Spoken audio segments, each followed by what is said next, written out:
Il était une fois la submersion marine. Qu'est-ce qu'un risque ? Un risque, c'est un événement naturel qu'on ne peut contrôler, qui touche des habitations et ou des personnes et qui entraîne des dégâts importants. Par exemple, si une submersion marine se produit dans un secteur non habité, on ne parlera pas de risque car il n'y a pas de danger pour les personnes et leurs habitations. En revanche, si la submersion atteint le village, on parlera de risque submersion car elle entraînera de nombreux dégâts sur les maisons et les habitants.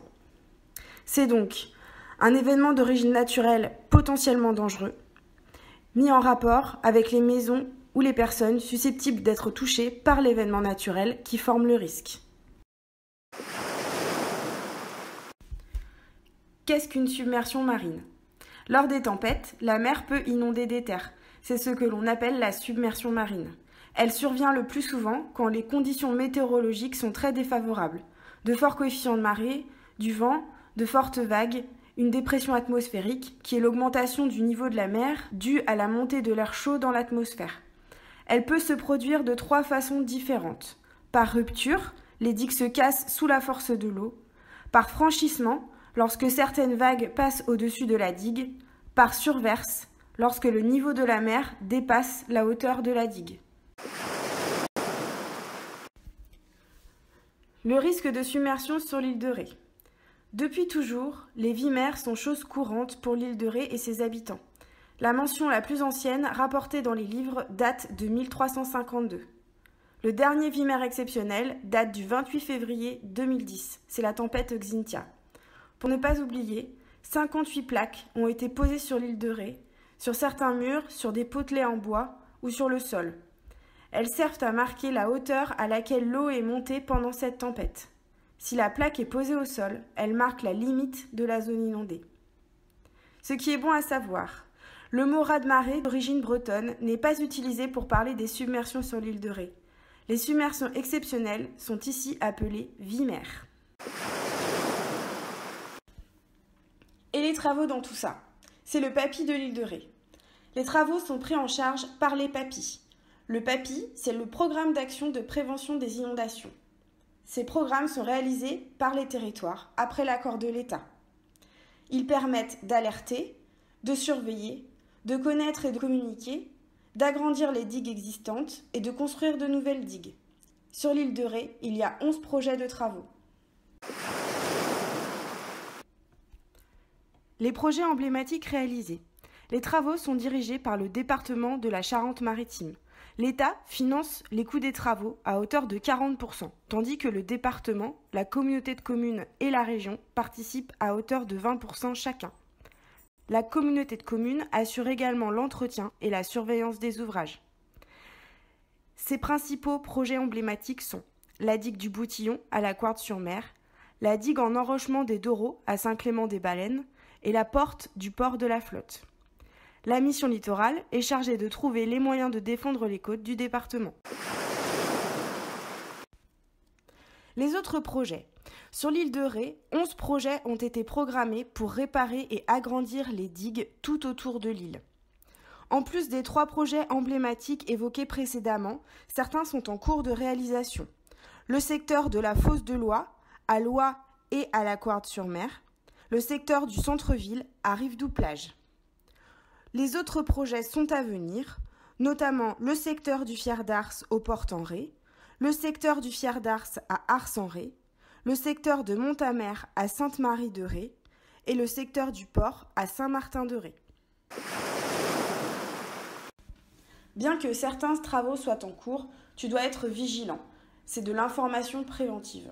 En étant bien informé, tu seras mieux préparé en cas d'alerte submersion et tu pourras mieux réagir et te mettre à l'abri et faciliter le travail des secours en adoptant un bon comportement. Pour cela, tu dois rester vigilant face à la météo et t'informer des risques sur ta commune, notamment grâce à la documentation présente dans les locaux de ta mairie, sur son site internet ou sur le site internet de la communauté de communes de l'île de Ré. Quelle conduite tenir en cas d'alerte ? Qui fait quoi ? La préfecture relaie l'alerte émise par Météo France auprès des maires. Le maire déclenche le plan communal de sauvegarde, le PCS, pour évacuer la population et mettre en place un hébergement d'urgence et fournir des denrées alimentaires. Les équipes municipales mobilisent les moyens de la commune pour la mise en place du PCS, les hébergements, les repas, l'eau. La radio locale diffuse des consignes de sécurité à adopter par la population. À l'école, les enseignants mettent en sécurité les élèves et les services de secours interviennent pour protéger et sauver les habitants. L'alerte. En cas de risque de submersion, tu seras averti par la mairie afin de bien te préparer. Le signal peut être donné à l'aide de divers moyens. Une sirène, des mégaphones, des SMS ou des emails.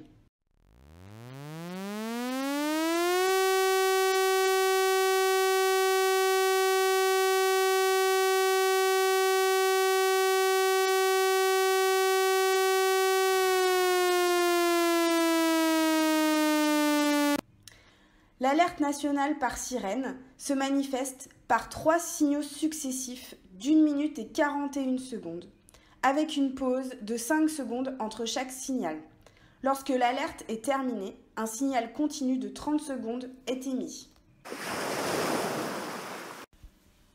La conduite à tenir en cas d'alerte. Dès que l'alerte est donnée, si tu es à l'école, écoute ton professeur. Si tu es à la maison, reste à l'abri, ne te promène pas et surtout pas le long des côtes. Tu prépares ton pack sécurité, on en parlera un petit peu plus à la fin du livret. Tu écoutes la radio pour te tenir informé des conditions météo. Tu fermes les portes, les fenêtres et les volets en laissant une issue de secours. La conduite à tenir en cas d'alerte. Pendant la tempête, si le risque de submersion est avéré. Si tu es à l'école, tu écoutes toujours ton professeur. Si tu es à la maison, tu demandes à tes parents de couper l'eau et l'électricité. Tu continues d'écouter la radio pour connaître la situation. Si tu peux, tu te réfugies à l'étage. Tu ne charges pas inutilement les lignes téléphoniques qui servent ton pompier. En cas d'évacuation ordonnée par la mairie, tu te rends rapidement au point de rassemblement. Pour connaître les points de rassemblement, tu peux te renseigner à la mairie. Le pack sécurité, on en a parlé tout à l'heure. Ton pack sécurité, c'est un sac qui contient des objets essentiels pour faire face à un événement de submersion. Ces objets te permettront de quitter facilement ta maison en cas d'évacuation ou de rester confiné dans ta maison en cas d'inondation si les routes sont bloquées et que l'électricité est coupée. Dans ton sac, en cas de confinement, tu dois avoir une lampe, des piles, une bougie, un téléphone portable, de la nourriture, une radio et de l'eau. En cas d'évacuation, tu dois avoir des papiers d'identité, des affaires de toilette, des vêtements chauds, un téléphone portable, un duvet ou une couverture chaude et une trousse à pharmacie.